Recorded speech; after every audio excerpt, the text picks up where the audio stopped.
오늘 예배에 나오신 모든 분들, 올 가정의 달을 맞이해서 하나님의 사랑이 가득한 행복한 가정이 되시길 주님의 이름으로 축복합니다.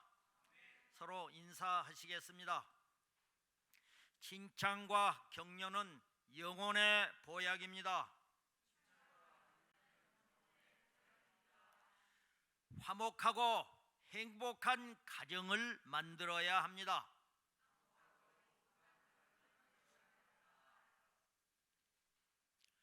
많은 사람들이 애창하고 있는 노래 중에 하나인 즐거운 나의 집이라는 노래가 있습니다.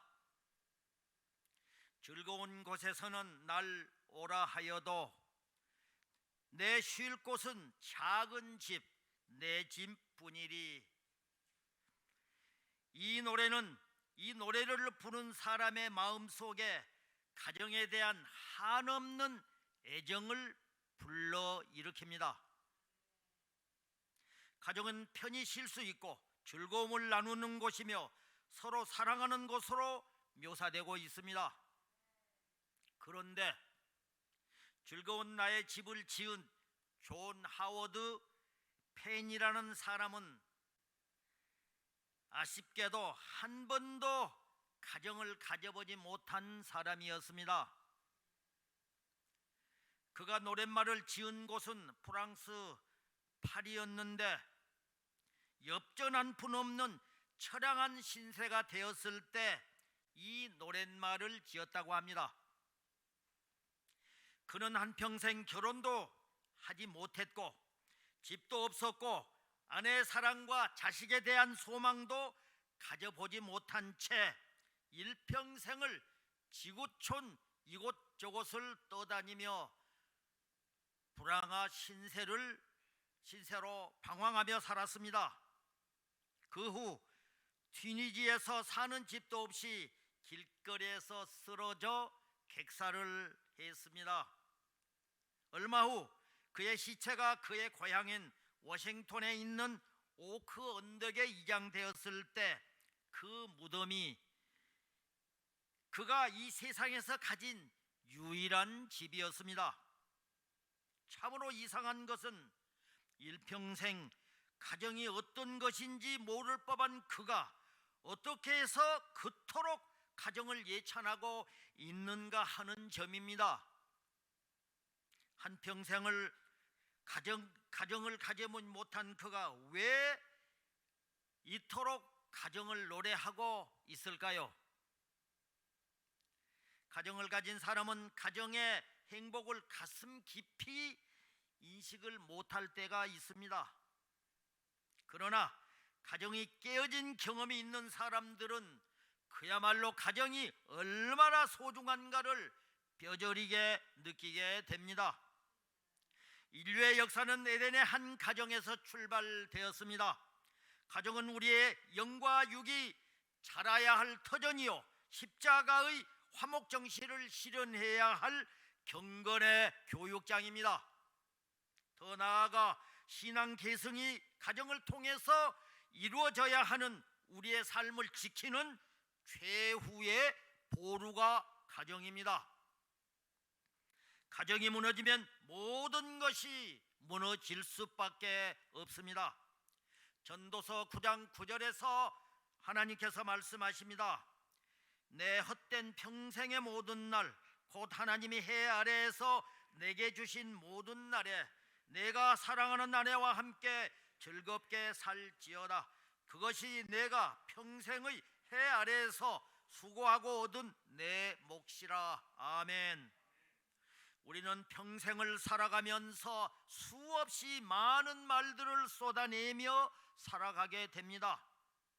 그런데 사랑이 담긴 따뜻한 말 한마디는 큰 자긍심과 용기를 심어주고 무심코 던진 날카로운 말 한마디는 오래도록 날개를 달고 돌아다니면서 누군가에게 평생 씻을 수 없을 만큼 깊은 상처와 한으로 남겨지게 됩니다.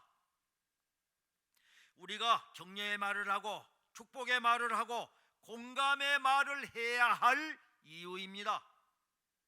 그런데 남자와 여자는 서로 사랑하는 방법이 다르다고 합니다. 남자는 사랑하는 마음만 마음에 담고 있으면 그만이지. 하지만 여자들은 한사코 그 가슴 속에 담아둔 사랑을 꺼내서 보여주기를 원합니다. 그러니까 사랑을 표현하라는 것입니다. 베드로전서 3장 7절에서 말씀하십니다.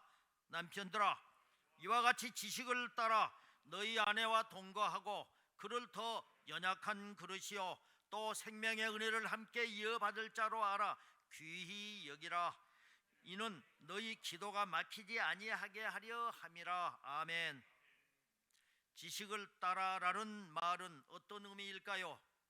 이는 부부간에 서로 배우고 특히 아내에 대해서 배우고 사려 깊은 태도가 필요하다는 의미입니다.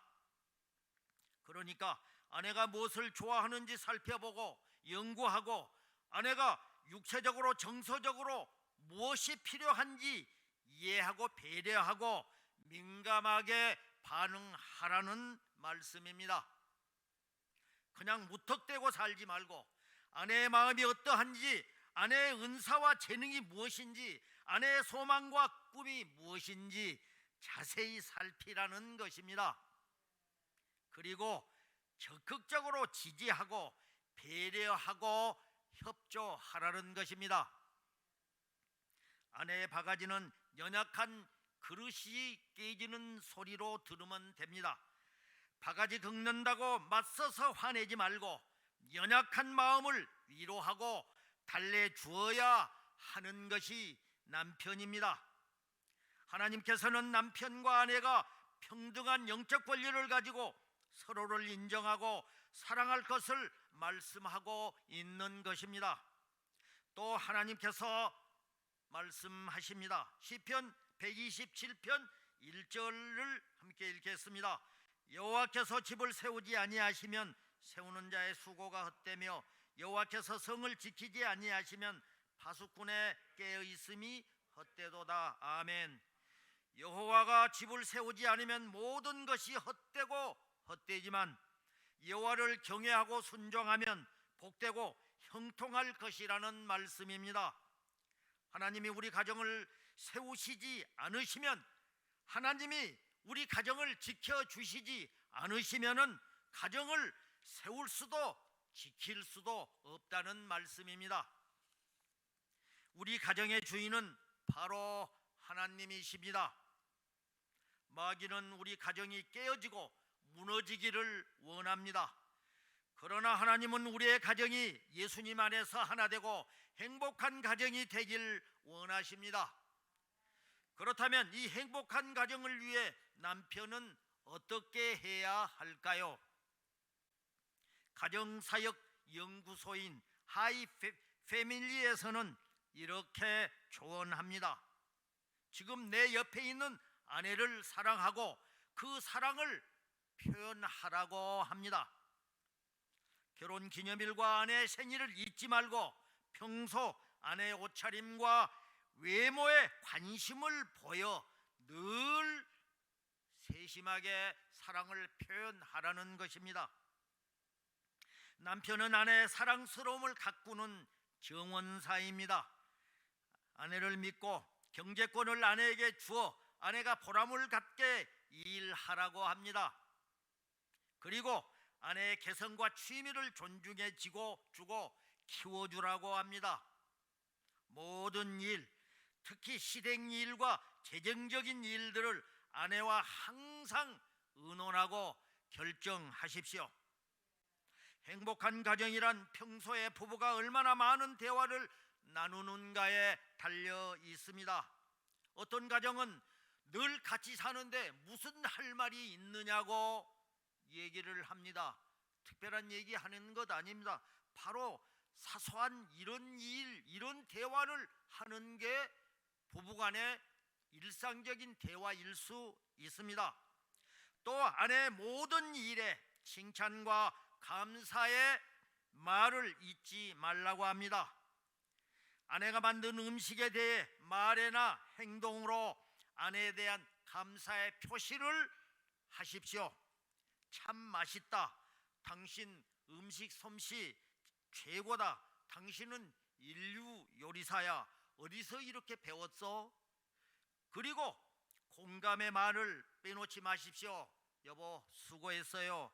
여보 사랑해. 고마워. 당신 참 멋져. 예뻐 보여. 등등. 이 몇 마디면 아내의 표정과 집안 분위기와 오늘 저녁 밥상이 달라질 수 있습니다. 그리고 신앙의 족장이 되라고 합니다. 가정의 왕이나 폭군이 되려 하지 마십시오. 집안의 왕은 하나님이십니다. 신앙의 족장이 되십시오. 가정재단에서 예배를 집례하는 남편은 가정에는 행복을, 남편에게는 존경과 존귀함을 받게 됩니다. 그리고 아내에게도 휴가를 주라고 합니다. 1년에 한두 주간씩 기도원이나 친정에나 친구 집에나 여행이나 계절 학교에 보내십시오. 보고 배우는 것이 너무나 많습니다. 그리고 쌓였던 스트레스를 해소하고 돌아옵니다. 아마도 아내는 집이 그리워서 정한 날짜보다도 서둘러서 돌아올 것입니다. 세상에서 가장 소중한 것 중에 하나가 아내임을 잊지 말라고 당부를 합니다. 우리는 잠시 동안이라도 아내나 엄마가 집에서 안 보이면 엄마 어디 있어? 라고 제일 먼저 찾습니다. 이렇게 귀한 아내가 없다고 생각해 보십시오. 상상하기조차 끔찍한 일이지요.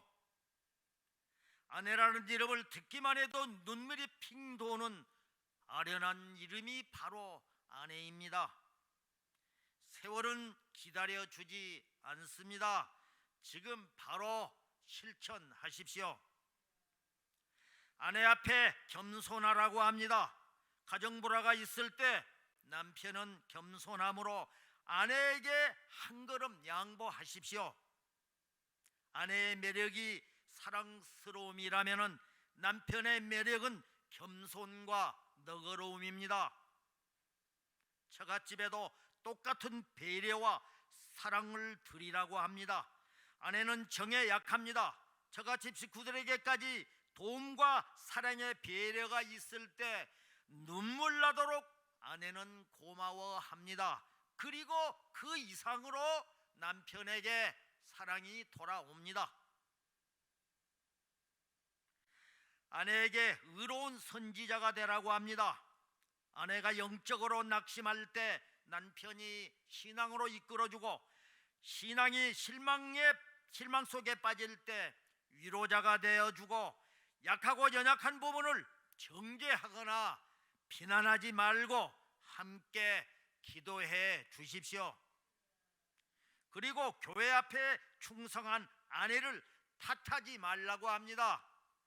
보이는 아내를 탓하는 것은 핍박이 됩니다. 그것은 보이지 않는 하나님을 핍박하는 것이 됩니다. 하나님을 질투 대상으로 삼지 마십시오. 아내는 남편이 충성을 다하지 못한 목까지 하나님께 충성을 다하고 있기 때문입니다. 세월이 지난 후 아내의 이 충성은 자녀에게 귀한 신앙의 유산이 되고 믿음의 명문 가문으로 이어가는 축복을 가져다 줄 것입니다. 5월 가정의 달을 맞아 첫 주에 유산 중에 최고의 유산인 사랑의 믿음의 유산이라는 제목으로 설교를 했고, 둘째 주에 내 부모를 공경하라, 그리고 셋째 주는 배우자를 배우라는 제목으로 말씀을 전했습니다. 오늘 넷째 주인 오늘은 행복한 가정의 핵심인 아내에 대해서 영원한 내 편이라는 제목으로 함께 은혜를 나누고 있습니다. 부부와 자녀들이 모여서 한 지붕을 이루고 있는 우리의 가정은 아무리 그 중요성을 강조해도 지나침이 없습니다. 가정은 모든 것의 원천입니다. 그러므로 그 어떤 경우라도 우리의 가정은 지켜져야 하고 보호되어야 한다는 것입니다. 그러니까 어떤 경우에도 가정만은 화목해야 되고 행복해야 합니다. 가정이 파괴되면 사회가 파괴되고 국가도 파괴됩니다. 가정이 온전히 지켜질 때만 사회도 국가도 온전히 존립할 수 있다는 말씀입니다. 하나님은 사회 조직을 만들지 않으셨습니다. 정당도 국가도 하나님은 만들지 않으셨습니다. 그러나 다만 한 가지, 가정 제도만은 하나님께서 친히 만드셨습니다. 이것은 가정이란 그만큼 신성한 제도요 거룩한 영역이라는 말씀입니다. 그러므로 하나님이 만드신 가정을 파괴하고 가정의 행복을 깨는 것은 그 어떤 것이든지 바로 하나님께 도전하는 죄악이 됩니다. 가정은 행복해야 합니다. 가정에는 안식이 있어야 합니다. 가정에는 푸근함이 있어야 합니다. 그러나 그런 행복한 가정은 아무런 노력 없이 거저 얻어지는 것이 아닙니다. 노력하고 힘써야 얻을 수 있다는 말씀입니다. 그래서 가정의 화목과 행복을 지키려는 노력은 그 어떤 일보다도 우선해야 한다는 것입니다. 여기 한 아내 남편의 이야기를 잠시 소개하겠습니다. 60이 넘은 제 아내는 요즘 자꾸 이기적이라는 말을 듣습니다. 가족 모임은 물론이고 친구들 부부 동반 모임에 가서도 다른 사람들과 대화는 하는 둥 마는 둥 하고 남의 물건을 함부로 만지곤 합니다. 며느리와 사위의 표정이 이상해지고 친구들도 뭔가 잘못 먹은 얼굴로 바라보지만 그럴 때마다 난 미안해하며 그 물건들을 그들의 곁으로 도로 놔줍니다. 저는 연신 미안하다는 말로써 이야기를 하지만 가끔은 남들이 안 보는 곳에서 조용히 눈물을 흘리곤 합니다. 아내는 원래 남을 늘 배려하던 사람이었습니다. 길을 가거나 문을 열 때도 뒷사람을 위해서 항상 양보하고 웃음도 많고 정도 많은 사람이었습니다. 그런데 초기 치매 진단을 받은 이후로는 늘 산만하고 때로는 네 것, 내 것을 못 가리고 만지는 증세가 생겼습니다. 병 때문에 그런데도 저희 부부를 모르는 사람들은 사실 확인도 안 하고 이상하게 생각하고 화부터 내는 사람도 있습니다. 그런 아내의 행동에 저는 눈물이 나옵니다. 아내는 원래 그런 사람이 아니었는데 저는 아내를 꼭 껴안고 말합니다. 여보, 어떤 욕을 들어도 내가 있으니 걱정하지 마. 나는 끝까지 당신 편이야. 데살로니가 5장 13절에서 말씀하십니다. 사랑 안에서 귀히 여기며 너희끼리 화목하라. 아멘.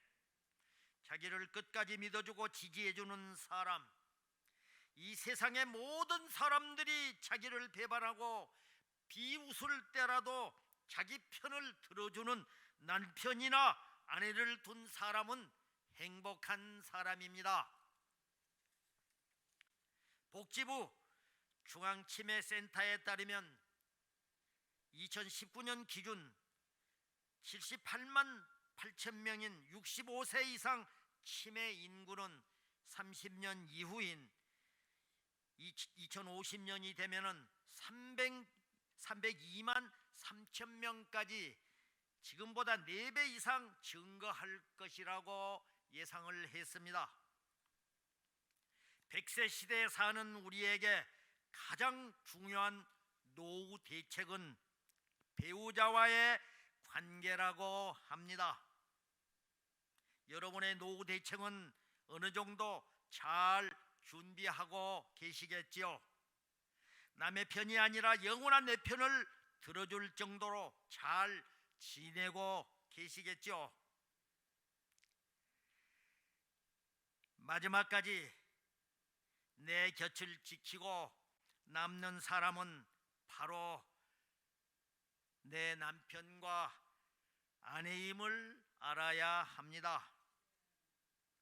어느 날 갑자기 했던 말을 심하게 반복하고 조금 전에 했던 질문을 또 하고 어제 입었던 옷이 생각이 안 나고 운동신경과 반응 속도가 현저히 떨어질 때에도 어떠한 일이 있더라도 당신에 대한 저의 사랑과 믿음에는 변함이 없어요 라고 말하며 서로에게 용기와 격려를 해줄 내 편이 필요합니다.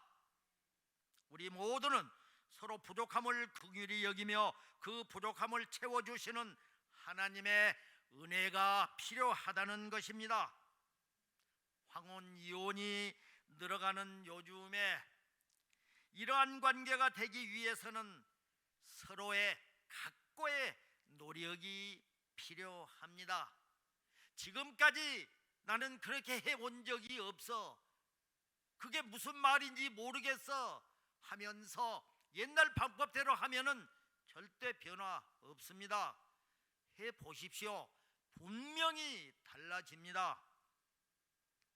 5월달은 가족에 대한 행사가 많은 달입니다. 어린이날을 시작으로 해서 스승의 날과 성년의 날, 부부의 날, 특히 둘이 하나 되는 부부의 날의 의미를 생각하면서 주님이 우리에게 주신 미션을 잘 수행해서 부부간 서로의 다름을 인정하고 존중하면서 서로 칭찬과 격려로 자존감을 높여주는 행복한 부부, 주님이 보시기에 아름다운 가정, 작은 천국을 맛보는 행복한 가정이 되시길 주님의 이름으로 축복합니다. 오늘 본문 말씀에서는 바울 사도는 가정의 아내와 남편과의 관계를 교회와 그리스도의 관계로 동일시하며 설명을 하고 있습니다.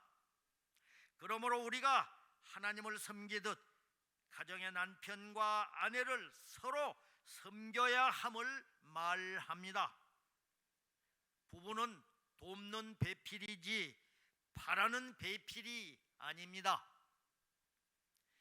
도우려고 해야지 자꾸만 자기 바라는 대로 바꾸려고 하면은 행복이 깨어질 수밖에 없습니다.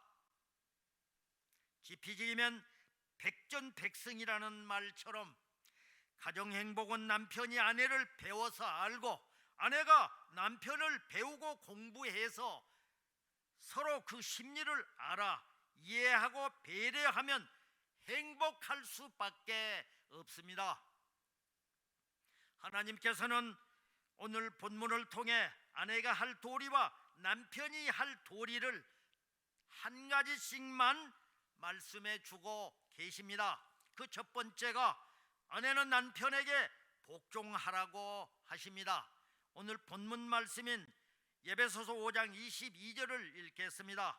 아내들이여 자기 남편에게 복종하기를 주께 하듯 하라. 아멘. 아내에게 남편을 인정하는 방법으로 복종하라고 명하십니다.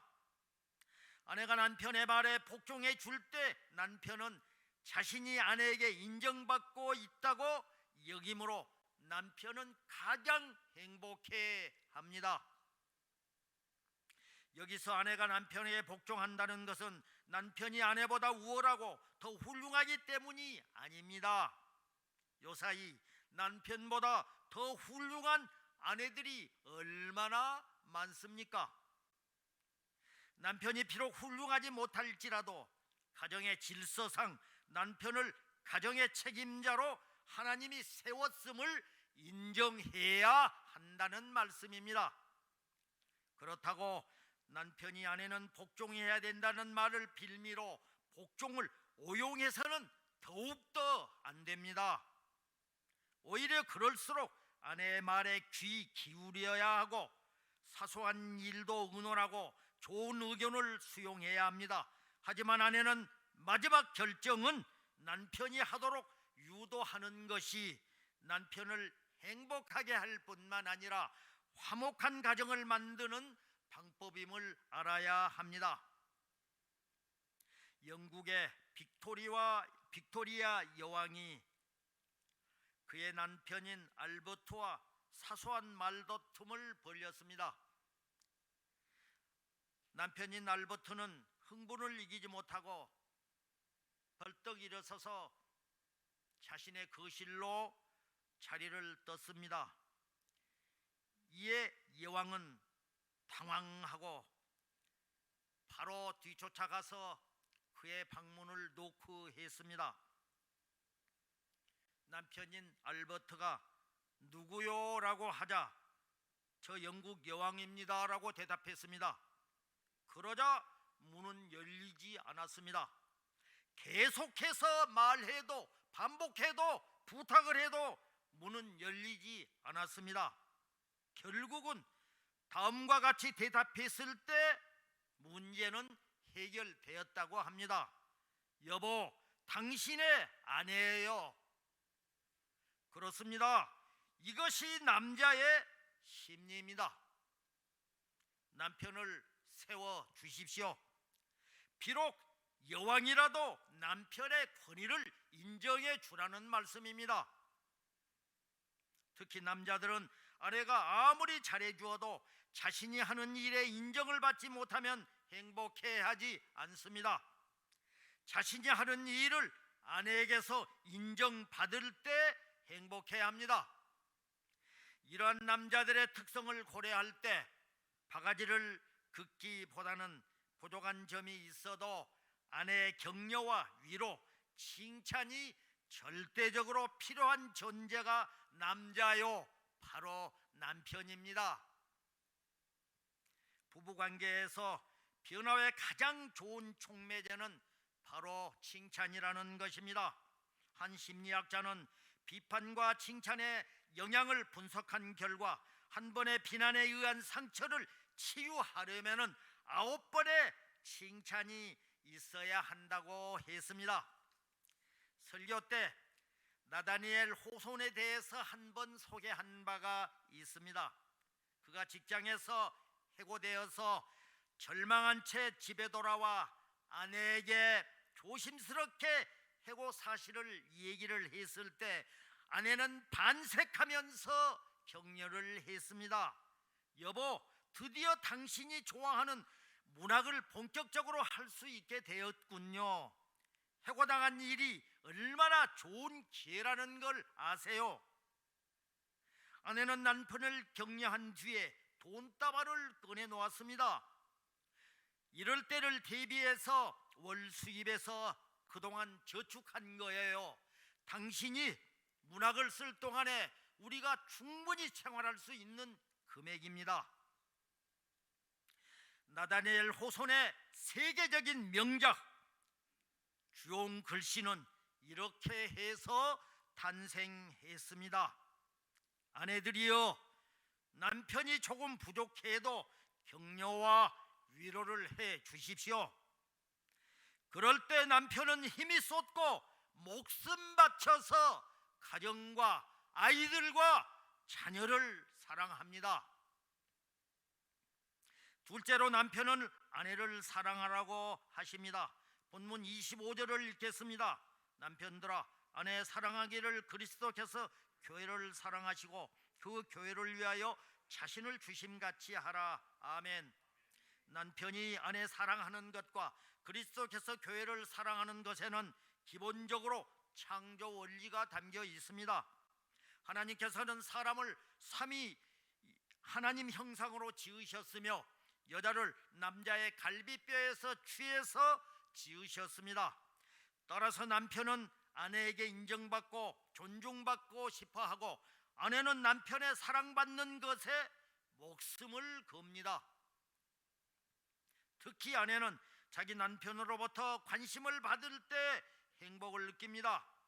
작은 것 하나에도 이것이 좋다, 저것이 멋지다, 그것이 아름답다 등등 아내의 행동과 변화에 대해서 남편이 사랑의 말과 행동으로 관심을 표해 주어야 합니다. 아내가 인생이란 연주회에서 청중들로부터 아무리 기립박수를 받는다 할지라도 단 한 사람, 인생의 동반자인 남편에게서 칭찬과 사랑을 받지 못한다면 행복할 수 없습니다.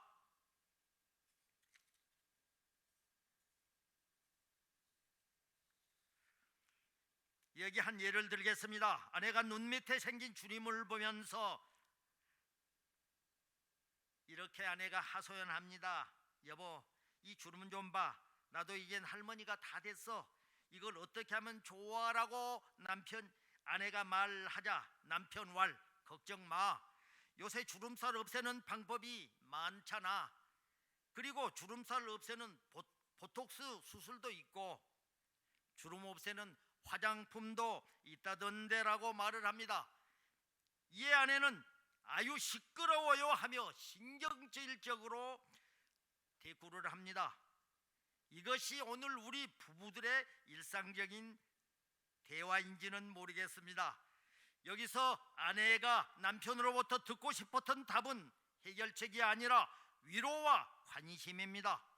남편은 자신이 결론을 지어버리려 하고 다 돈으로 해결하려고 합니다. 이때 남편이 당신은 어떻게 돼도 예뻐. 쪼그랑 할머니가 되어도 나한테는 당신이 최고야. 나는 오직 당신뿐이야. 아이고, 나랑 애들 뒷바라지 하느라고 주름살이 이렇게 생겼구나. 당신 정말 고마워라고 사랑을 표현해주면 아내에게 주름살 펴는 돈을 주지 않아도 아내는 행복해합니다. 그것이 어떤 때는 입에 발린 꿀 같은 거짓말이라 해도 아내는 행복해합니다.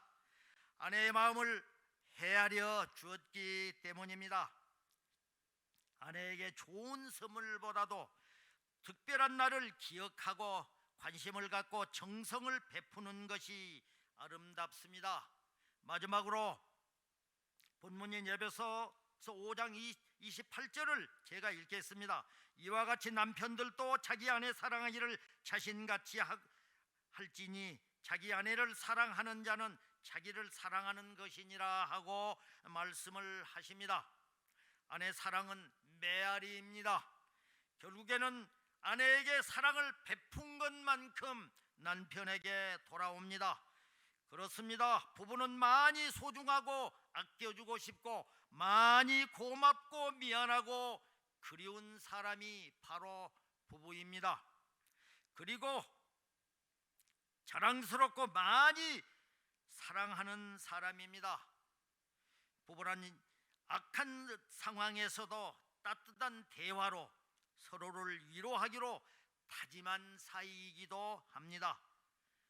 어떤 상황에서도 말로 서로에게 상처를 주지 말아야 합니다. 먼저 공감하고 이해하고 사랑하게 되면 그 변화는 그 열매로 나타나게 됩니다. 서로의 부족함을 긍휼히 여기면서 돕는 배필로서 사명을 감당하기 위해 하나님의 은혜를 구하는 우리 모두가 되어야 합니다.